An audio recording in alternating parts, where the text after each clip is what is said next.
Yesaya. Translation for this, please. Let me finish with my introduction, Georgia. Give me a second. Give me a second. Okay, so our next session is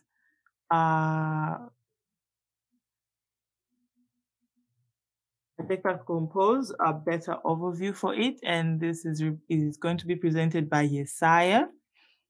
Yesaya really enjoys writing code, guys. He really, really does enjoy writing code. And for people who don't know him, he's the famous Tanzanian developer with a podcast called Yesaya Software Podcast, where he invites a couple of developers or guests to share their knowledge of IT or developing situations that are going on with them.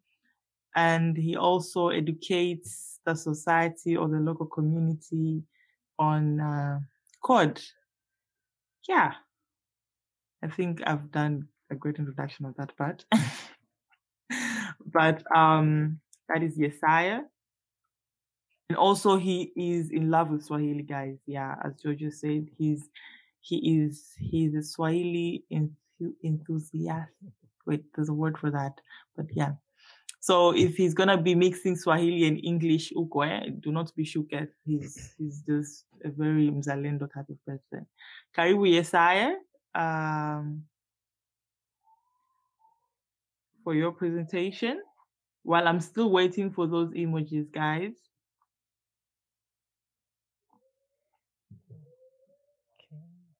While I'm still waiting for the emojis, Yesaya, welcome to present. Hey, Onamini. Hi, Yesaya. Great. Maybe I should share my screen if I find that I'm not having any difficulties. Let's see. I hope you're not going to. Okay, so niko vizuri. Perfect. Yeah, umefanya vizuri kwa sababu kweli Kiswahili ni kizuri, and kama kuna mtu ambaye hakifahamu Kiswahili, I can be a teacher so that we could bring you on board in Swahili and take enthusiasts. Kwa hiyo itakuwa poa sana. So I'm going to start my session, and thank you so much kwa organizers. It's really amazing kwamba these conferences ambazo zinahusisha developer and focus kwa developers zinakuwa ni kitu kizuri sana. Na mimi nafurahi kuona tunakutana na developers wengine. Like the title said, kwamba I will be speaking about Jetpack Compose, na ni mwezi nafikiri wa pili Jetpack Compose imeenda beta, na tunatarajia maybe August, September kutakuwepo kuna official release kwenye stable channel ambao Jetpack Compose itaanza kufanya kazi vizuri kabisa. So kama ulikuwa unasikilizia kidogo, nafikiri it's a great time sasa kuanza kutumia Jetpack Compose na kuona ni vitu gani ambavyo vitafata kwenye Jetpack Compose ili uwe equipped kabisa itavyokuwa kwenye official release, na wewe uweze kufaidika na hizo vitu ambazo zitakuwepo. Kwa hiyo sina presentation. Kama sina presentation means we are going to write some code, na code yetu ambayo tutaandika itakuwa ni kitu kidogo tu. Naamini kwenye Jetpack Compose inakuja na mambo mengi, lakini jambo kubwa ni namna ambavyo state ya zile event inavyotokea. That's something which we need to look into it. Kwa hiyo Jetpack Compose inakuja na mambo mengi, lakini kubwa kabisa ni hiyo state ya hizo components ambazo ziko ndani yake. Na kwenye Jetpack Compose kitu kikubwa ni components, na kama unavyoona hapa kwenye upande huu wa kushoto, I hope you can see it very well. Kwenye upande wa resource sina faili lolote la layouts, so tumelitupilia mbali huko na tumebaki na Kotlin yenyewe peke yake. Kwa hiyo tunafanya kila kitu kwenye Kotlin, which is very good kuliko ku backshift kutoka kwenye Kotlin kwenda kwenye XML and the like. Kwa hiyo nafikiri imekuwa ni ni kitu kizuri sana. Kwa hiyo hapa mimi nina faili moja tu, nimeinstall tu project mpya ya Kotlin, na hapa nimetumia nimetengeneza project ya Compose. Ukienda pale kwenye kutengeneza new, utaona pale kuna option ya kutengeneza Jetpack Compose project. Kwa hiyo ndo nilichokifanya ili kuhakikisha kwamba mambo yetu yanaenda vizuri kabisa, kwa sababu ina take some time kuingia. Na hapa pia nimetengeneza composable function moja tu, kwa sababu composable hii ni Jetpack Compose tunaita ni declarative programming language. Inatumia ni kama vile tuna declare tu functions na kuanza kuitumia mara moja, kuliko kuanza kutumia labda approach nyingine ambayo sio declarative. Kwa hicho ndo kitu kizuri. Na kwanza kabla hatujaenda mbali, ngoja nijaribu kurun ili uone tuko kwenye hatua gani, then tutadiscuss kidogo how you can do that kwa ile approach ya zamani ya XML, na huku kuna kitu gani ambacho kimebadilika. So hiyo ndo task yetu kubwa tu, na tutafanya hivyo pamoja nayo. Okay, so tutakwenda. Okay, the build is complete. I hope tutaenda vizuri. So hapa nimekwisha kufungua ninaona hiyo app ambavyo imefunguka. Kwa hiyo nina label moja na nina text field moja. Lakini wakati huu nikiandika hamna kitu chochote kina update. Nataka hapa maneno yatokee and this year, so that it could update na hapo pia, ili uone namna ambavyo composable function inafanya kazi. So hatua ya kwanza tutayofanya, kwa sababu compose ni tofauti na ile approach iliyokuwepo ya XML, tulipaswa kuingia kule kwenye Java code na kuita ile layout, then tukaongeza pale kwamba find view by ID ni view gani ambayo tunaitarget, lakini huku inakuwa ni tofauti kidogo. Kwa hatua ya kwanza hapa tutachokifanya, tutatengeneza variable ambayo tutaipitisha hiyo variables na kuonyesha na kuwa ina update. Just a moment. Kwa hapa tutatengeneza variable mpya na tutaiita name. Wakati huo tutaipitisha kwenye remember function, na hii hapa nitakwambia faida yake sio muda mrefu. Kwa hiyo nitasema remember, na hapa nitatengeneza mutable state. Na kitu kikubwa sana unavyoendelea kujifunza kuhusu Jetpack Compose ni kwamba composable function zote zinafanya kazi in a state, kwamba kuhakikisha kwamba ile component itayotengenezwa inasikiliza mabadiliko kwenye event fulani, na ile event ikibadilika, then ile composable function inajitengeneza, tunaita recomposition. Kwa hiyo ndo tunachojaribu kukifanya hapa. Kwa hiyo endapo mtu ata update hii hapa name variable na tayari tumeipitisha kwenye mutable state, means ni observable field. Kwa hiyo inakuwa inaangaliwa kila inapobadilika, then inatuma message kwenye ile field ambayo anamhitaji, then anafanya hiyo recomposition, manake anaitengeneza upya. Okay, kwa hiyo hapo tutafanya hivyo, then hapa nitapitisha kuwa ni name. Ile variable ambayo imejazwa hapa nitaiweka hapa, lakini nitakuja hapa badala ya kuweka empty string, then nitasema kuwa ni name. Then hapa chini kwa sababu sio nani, nitaweka hivyo, na hapa nitaandika tu kitu kidogo kwamba name ni sawa na it. It ni kama vile function ambayo imejiita yenyewe, kwa hiyo ndo imeleta kile kitu hapa. Kwa hiyo kwa hivyo tu kuna kitu ambacho kinaweza kikawa kimekwisha kufanyika hapo. Sasa nataka twende tukaangalie. Tuna run mara moja, then tuone kama kuna changes zimetokea kwenye application yetu. Yeah, build nafikiri it's almost done. Wakati build inamalizia, yeah, okay, na install. Kwa kama kuna maswali ambayo unaendelea kujiuliza namna ambavyo tumefika hapo, nini kinatokea, au wakati naendelea kupiga code una kitu ambacho umekiona, unaweza kuniambia. Kwa this time around nikijaribu kuandika, utaona mara moja composable function yetu au ile UI imeanza kuinteract na mimi the way ninavyo type. Kwa haya ni mabadiliko makubwa kabisa kwenye Jetpack Compose ukilinganisha na hivyo ambavyo tulikuwa tunatumia the XML file.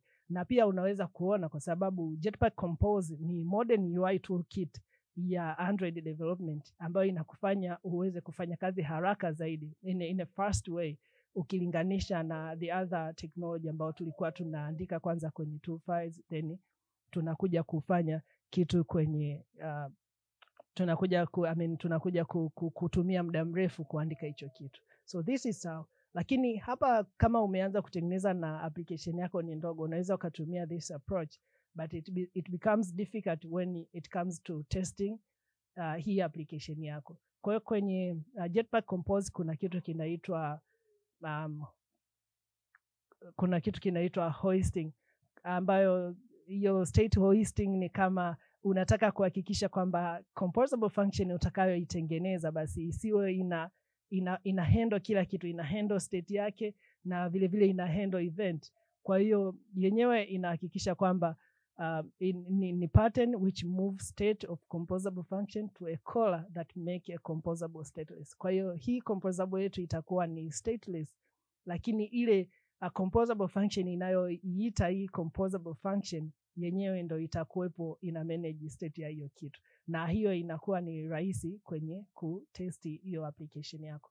Kwa hiyo unaweza kuona kwamba kutakuwa kuna single source of truth. Imagine tuna a composable function au composable element ya message item, na kwenye message labda kuna message 20. Kwa kila component inakuwa inaitwa moja, lakini zile taarifa zinakuwa managed kwenye other parties, yani ni application yako, kama ni kwenye network na nini, vitu kama hivyo.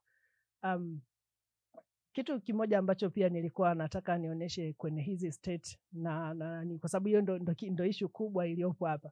Mfano, kabla sijaenda sasa kwenye kuifanya composable function yetu iwe stateless, kuna kitu hapa ambacho ninaweza nikaongezea. Like kuna function inaitwa saveable, kwa sababu hii hapa remember function inatusaidia kukumbuka ile value during recomposition, lakini it does not able to retain the value on configuration changes. Configuration changes ambazo nazungumzia hapa, kwa mfano nikirotate, utashangaa ile taarifa tuliyokuwa nayo automatically itapotea. Na hapa pia nikiandika, ukijaribu pia kurotate, utaona ile taarifa yetu inapotea. Which means there is other tricky function hapa tunaweza tukaitumia ambayo nimekuambia inaitwa saveable.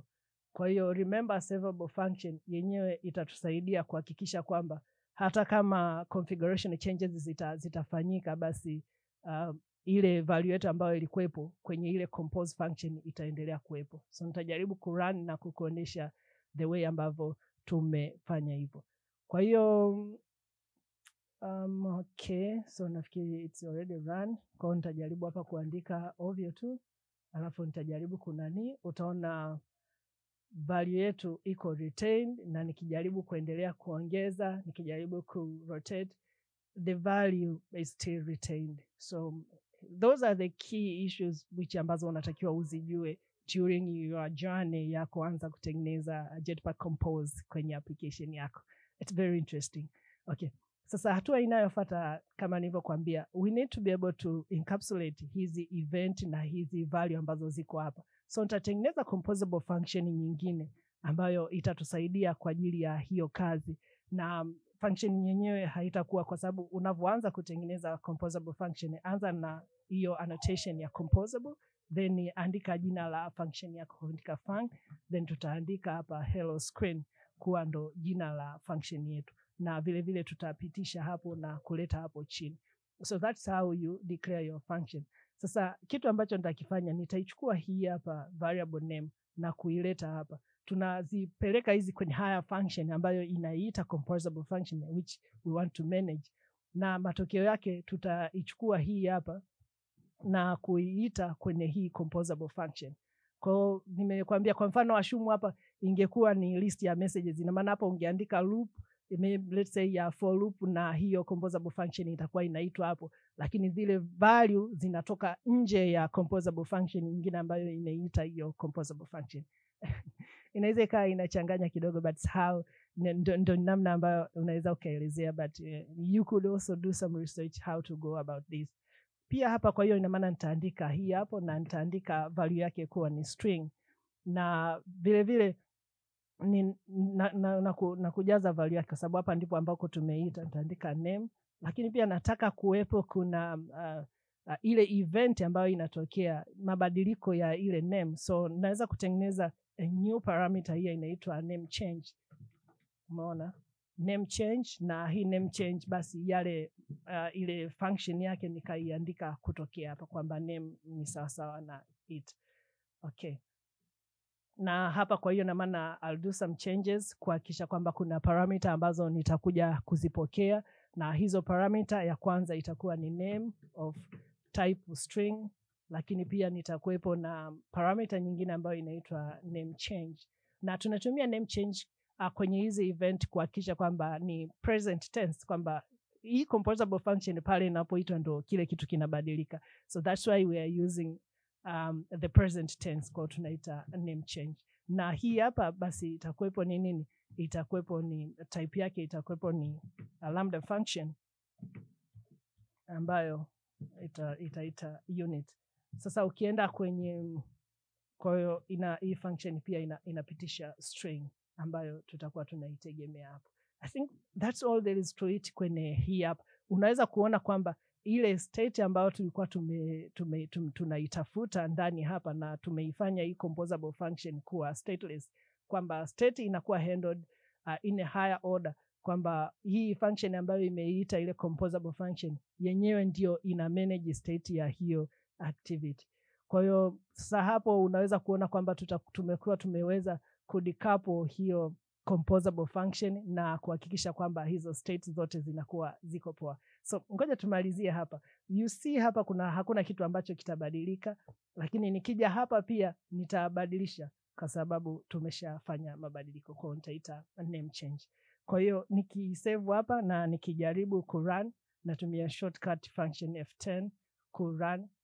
Okay, I think kuna shida kwa sababu tumebadilisha hii function, so I'll definitely need to put hello screen kwenye set content, na kama nilikuwa sija kuonesha this is how tuna set content, nafikiri hapa kuna tofauti kama unatumia approach ya zamani, ile namna ya kuita ile layout ya kwako utaandika zile ara zenu na nini, but in this case tunatumia set content na kuhakikisha kwamba tunaita screen. I think hivyo tena I'll try to compile one more time na kuhakikisha kama vitu vyote vimekaa sawa. So ina install, na nikirudi hapa, yes, okay, this time tukijaribu kufanya hivyo utaona ile recomposition inafanyika vizuri kabisa kama ambavyo tulikuwa tumetarajia. Kwa hiyo hapo tumetumia approach ya state hoisting kuhakikisha kwamba kila kitu kinakaa vizuri na kuhakikisha kwamba bado tunaweza kufanya ile recomposition ambayo hata kama state ikibadilika ya device bado tunakuwa tuna uwezo wa kutrack au kuhakikisha kwamba ile value inakuwa inakumbukwa. Sasa najua kodi pengine inaweza ikawa inakupatia changamoto kidogo, lakini ni seriously unaweza kutumia muda wako kujifunza hizi Jetpack Compose na namna ambavyo inafanya kazi.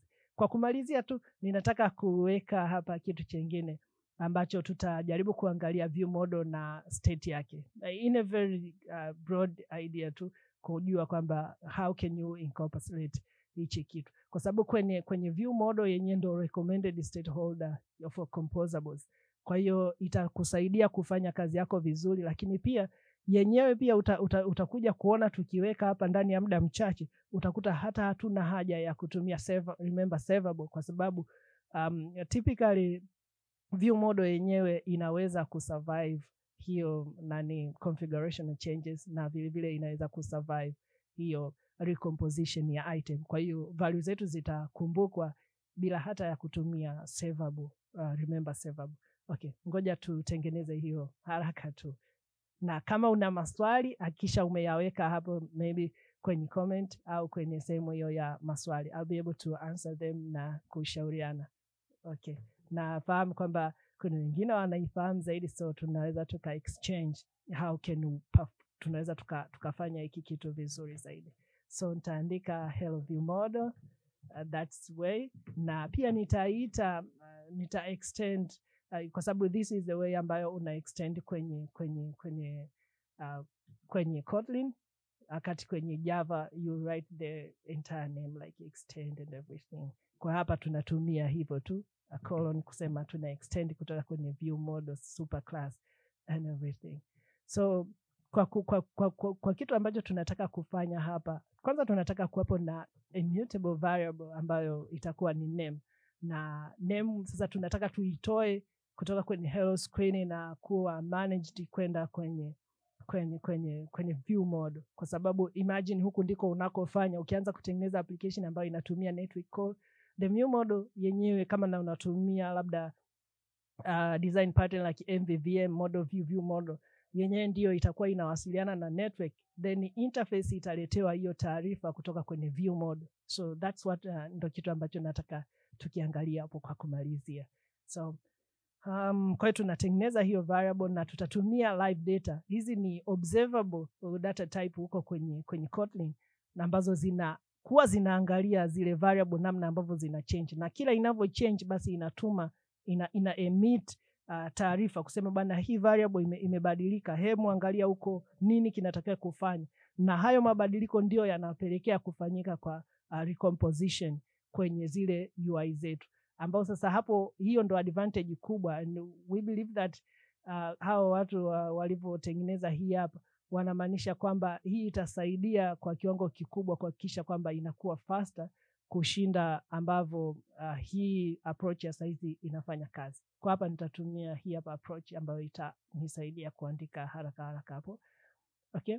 Sasa kitu hapo cha kumalizia kwenye hiyo nani yetu kwamba tutatumia mutable live data. So, just a few editing here. Ni mutable, na pia nitaweka kuwa string instead of this one, na nataka ni initialize moja kwa moja to an empty string. Kwa hiyo sasa hivi ndivyo ambavyo value yetu kwenye view mode. Assume hii hapa imetoka moja kwa moja kwenye network and I want to access it hapa kwenye UI, kwa sababu huko ndipo umekuja sasa kwenye view. Mambo ya backend let's say kwenye hiyo MVVM yanaishia hapa, then I want to access that variable name kutokea hapa, means I need to modify this one na kuhakikisha kwamba ninaboresha hapo. Kwa hapa kwanza nitatumia ni kama vile wanaita dependency injection au mambo ya DI, yani dependency injection I believe ndio inaitwa hivyo. Kwa hapa nitaita hiyo hello world ambayo ni view mode yetu, na pia initialize kwenda kwenye view mode ambayo itakuwa ni empty object pale, ambayo itakuwa ina parameter yoyote. That way ina maana ninaweza kuja hapa nikafuta this one, na kitu ambacho kitafanyika hapo basi itakuwa sasa niweze kutengeneza hiyo variable name ambayo itakuwa inasikilizwa kutokea kwenye view mode. Kwa nitaandika string kwamba type yake ni string, na pia basi hii ninaitoa wapi? Ninaisikiliza kutoka kwenye hello world view mode, na pia kuna name, lakini kwa sababu nimeweka kwenye live data, kwa hiyo nitakuwa na uwezo wa kutumia observe as a state.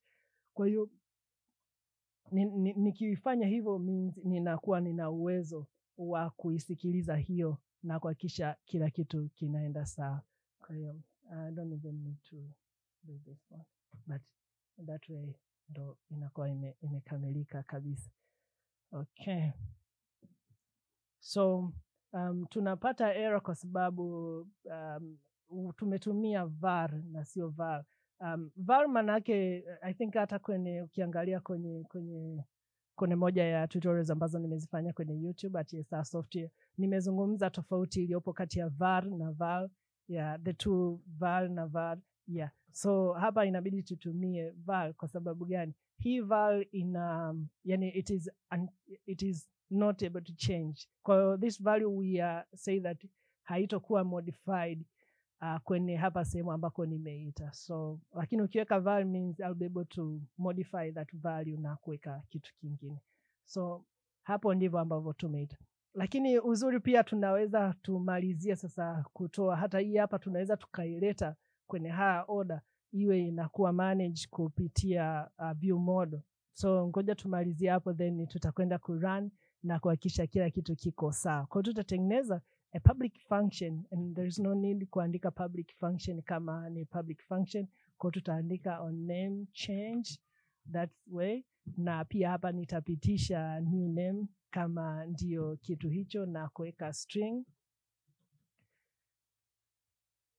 Okay, kama kuna maswali unaweza kuniandikia hapo. So nitaandika hapo hivyo, na naamini pia unaziona kodi vizuri. Kwa nitatumia ile private variable ambayo nimeitengeneza kwa kusema .value na kuiassign kuwa new name, kile kitu ambacho kipya kimekuja pale.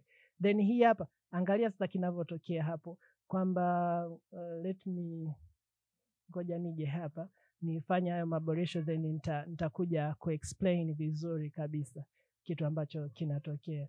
Kwa hiyo nitasema hapo hivyo, na nitaweka hello view model, na pia nitaweka on name change, na hapa basi nitapitisha ile it. We are done. Manake ni nini? Kwamba hii hapa itapita hapa, itakuja name ikibadilika, then hii hapa ataenda atachukua, ataipitisha pale. Akishaipitisha pale, atakuja ataingiza hapa, ataweka hapa, then hii hapa kwa sababu ni live observable data itajiobserve, then itafanya nini? Recomposition. Kwa hiyo matokeo yake tutapata kitu kipya ambacho kama ilikuwa imeandika A, then kinatokea B na kuendelea. Mimi nafikiri utakuwa umenielewa. Ngoja ni build tuone kitu gani kimetokea. Nafikiri hapo tumeweza kujenga msingi ambao unaweza kutumia hata kama utaipeleka application yako kwenda kwenye production na kuanza kutumia kuconnect na hizo network services ambazo ni muhimu, database services, na kama ukitumia pattern ya MVVM which you are taking advantage of the two sources of data. Kwa hiyo nafikiri approach ya kutumia view model it's a right decision ambayo unatakiwa kuifanya. Kwa hiyo hapa utashangaa tunakuwa tuna uwezo bado wa kuandika, na pia ina uwezo wa kusurface au kuhimili hayo mabadiliko ya configuration changes kutoka vertical kwenda horizontal bila kubadilika chochote, kwa sababu tumetumia view model, of which view model yenyewe inatusaidia sasa kuweza kuhimili hayo mabadiliko ya hizo configuration changes bila kutumia remember servable function kama tulivyotumia pale awali. Naamini nimefika hiyo sehemu. So kama kuna maswali anybody anaweza kuniuliza ili niweze kuassist na kupokea ushauri pia from other developers.